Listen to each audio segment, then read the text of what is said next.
इस वीडियो में हम बात करने वाले हैं एक ऐसे टॉपिक के बारे में जिसके बारे में ना तो आपने कभी न्यूज़ चैनल पे डिबेट देखी होगी, ना आपने कभी न्यूज़पेपर्स में रीड किया होगा और ना ही इसके बारे में आपने पहले कभी सुना होगा।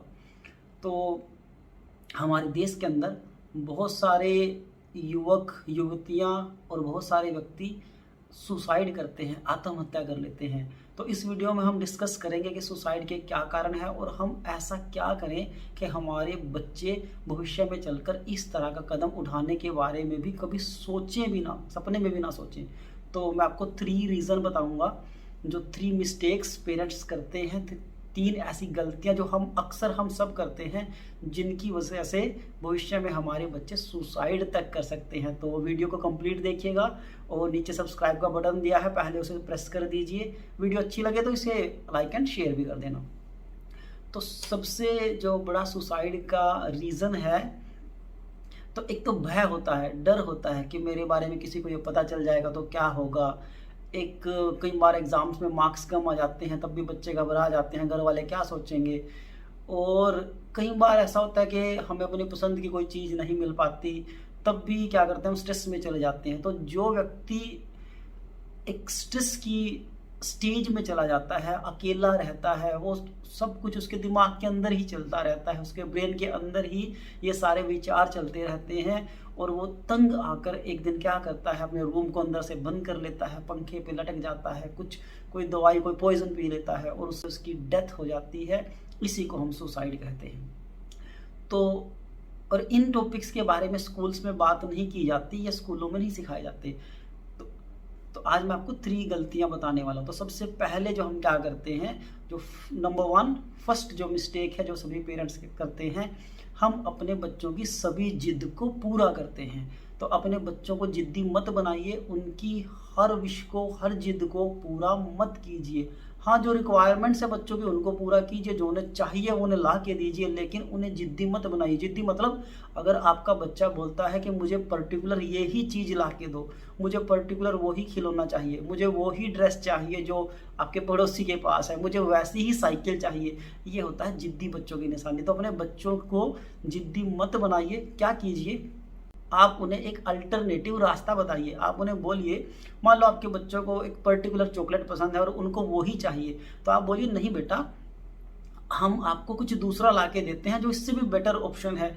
तो उनकी जिद को पूरा ना कीजिए, उन्हें कोई दूसरा रास्ता दिखाइए। इससे क्या होगा, इससे आपके जो बच्चे हैं वो इमोशनली स्टेबल बनेंगे, उनको एडजस्टेबिलिटी आएगी, उनको पता चलेगा कि अगर ये चीज़ नहीं मिली तो कुछ और भी मिल सकता है, इसकी जगह कुछ और भी होता है।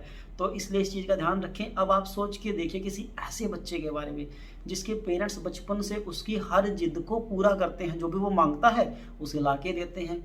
ऐसे ही मान लो जीवन उसका बीत रहा है, लेकिन वो बड़ा होगा, अगर उसे अपने पसंद की जॉब नहीं मिली, अगर उसे अपने पसंद का कोई लाइफ पार्टनर नहीं मिला, कहाँ से ला के दोगे आप? और फिर वो क्या करेगा? ऐसा बच्चा जिसने ये स्टेबिलिटी सीखी ही नहीं, जिसने अपनी भावनाओं पे, अपनी इमोशंस पे कंट्रोल करना सीखा ही नहीं है, तो वो क्या करेगा? वो किसी से अपनी प्रॉब्लम शेयर नहीं करेगा, वो अंदर ही अंदर घुटता रहेगा, परेशान होता रहेगा।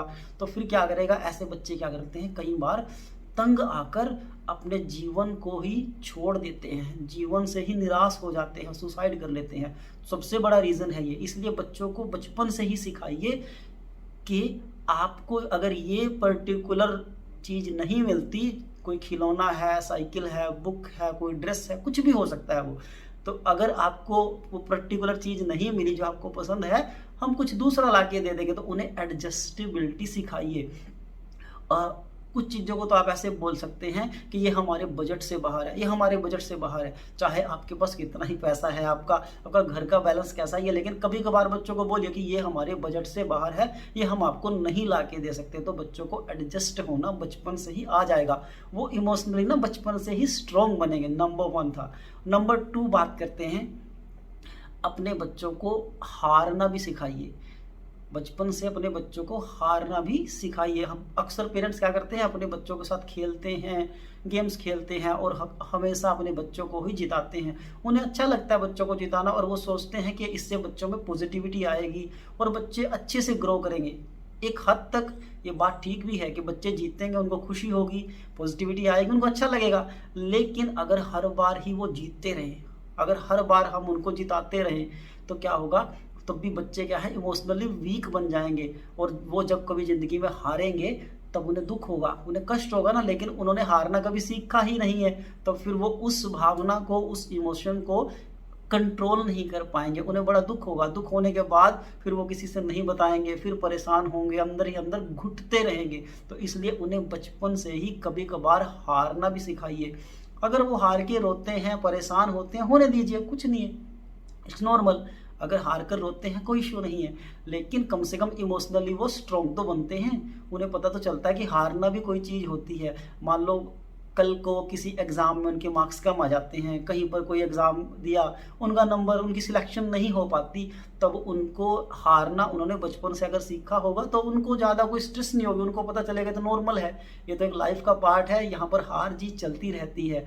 और ये रियलिटी है, जीवन के अंदर हार जीत चलती रहती है। कोई भी ऐसा व्यक्ति नहीं है जो हमेशा जीतता ही रहे। हारना तो सबको कभी ना कभी पड़ता है, ये तो नेचर का लॉ है, हारना पड़ता है। तो इसलिए अपने बच्चों को सेकंड नंबर पे क्या सिखाइए, उन्हें हारना सिखाइए। उन्हें बचपन से, हारने का मतलब ये नहीं कि उन्हें हमेशा हराते रहिए, हारने का मतलब है कभी कभार उन्हें ये फील होना चाहिए कि हम हार भी सकते हैं, हमारे से ज़्यादा स्ट्रॉन्ग भी हैं इस संसार के अंदर। तो उन्हें बचपन से ये चीज़ सिखाइए, तो भविष्य में आपको परेशानी नहीं होगी और आपके बच्चों को भी परेशानी नहीं होगी, वो इमोशनली स्ट्रॉन्ग बनेंगे।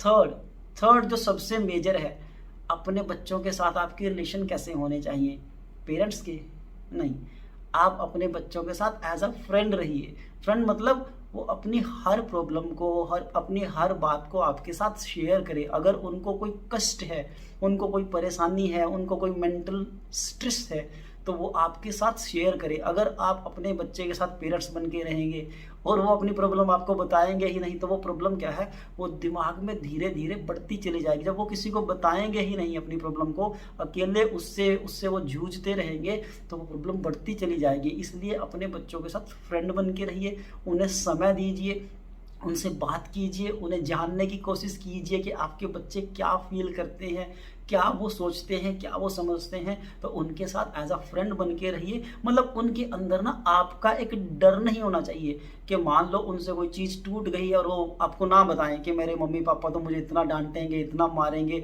तो एक डर उनके अंदर नहीं होना चाहिए। उनको आप एक फ्रेंड की तरह लगने चाहिए कि ये चीज़ मेरे से टूट गई, कोई बात नहीं, मम्मी पापा कुछ नहीं कहेंगे, या मुझे थोड़ा बहुत समझा देंगे, हल्का फुल्का डांट देंगे, लेकिन आपका डर नहीं होना चाहिए। ऐसा होना चाहिए बच्चा कि हर चीज़ आपको आके बताए। तो अगर उसको कोई प्रॉब्लम भी होती है ना कल को, तो वो आपके साथ शेयर करेगा, वो आपको अपनी समस्या बताएगा कि मुझे ये दिक्कत है मम्मी, मुझे पापा ये दिक्कत है। तो आप उसको ना, एक आप बड़े हो, आप उस प्रॉब्लम का एक बेटर सोल्यूशन कर सकते हो। कब? अगर आप उनके दोस्त बन के रहोगे। लेकिन अगर आप मम्मी पापा बन के रहोगे तो आपको प्रॉब्लम्स अपनी शेयर नहीं करेंगे। तो इन 3 चीज़ों का ध्यान रखें। अपने बच्चों को कभी जिद्दी ना बनाएं, मतलब उनकी हर जिद को, मैं विश नहीं बोलूँगा, उनकी हर जिद को, जिद मतलब जब बच्चा बोलता है ना मुझे तो यही चीज़ चाहिए, तब उनको हर बार पूरा मत कीजिए। उन्हें एक अल्टरनेट रास्ता दिखाइए कि इसकी जगह ये ले लीजिए।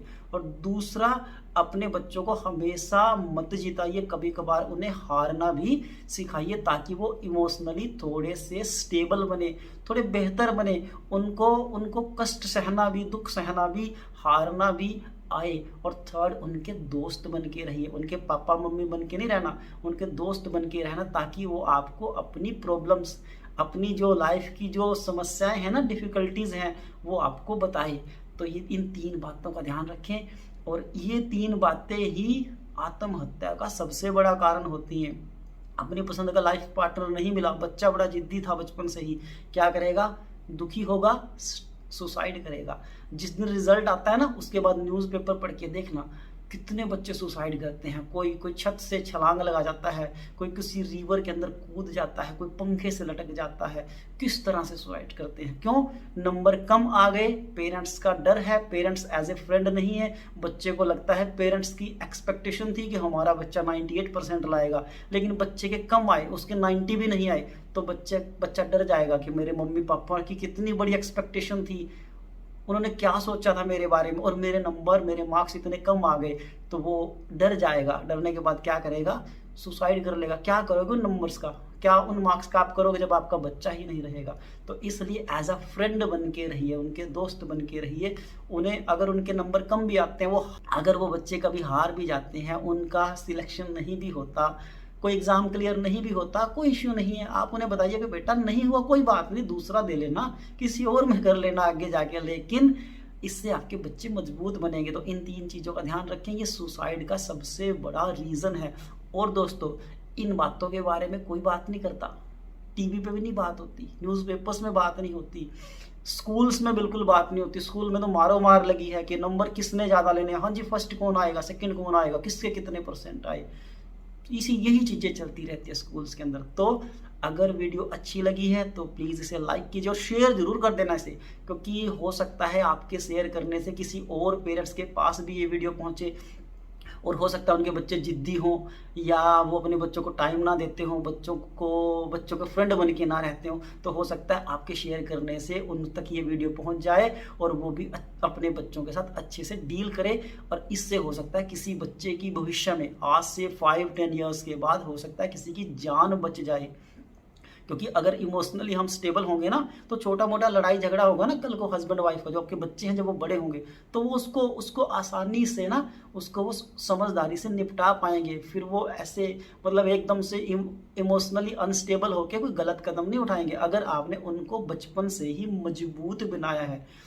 आप देखते हो ना, जब हवा चलती है, जब तेज आंधी आती है, तो वो पेड़ जिनकी जड़ें कमज़ोर होती हैं ना, वीक होती हैं, वो एकदम से गिर जाते हैं, और जिनकी जड़ मजबूत होती है वो पेड़ नहीं गिरते, वो एज इट इज़ खड़े रहते हैं। तो अपने बच्चों की जड़ को, उनकी रूट को, उनको मजबूत बनाइए, उन्हें इमोशनली स्टेबल बनाइए। ये आपके हाथ में है, कोई और नहीं करने वाला, ये कोई और नहीं करेगा। तो वीडियो को लाइक एंड शेयर कीजिए, शेयर जरूर कर देना इसे, और नीचे सब्सक्राइब का बटन दिया है, और इस तरह की बहुत सारी वीडियो इस चैनल पे आगे भी आती रहेंगी। तो आज के लिए इतना ही, थैंक यू।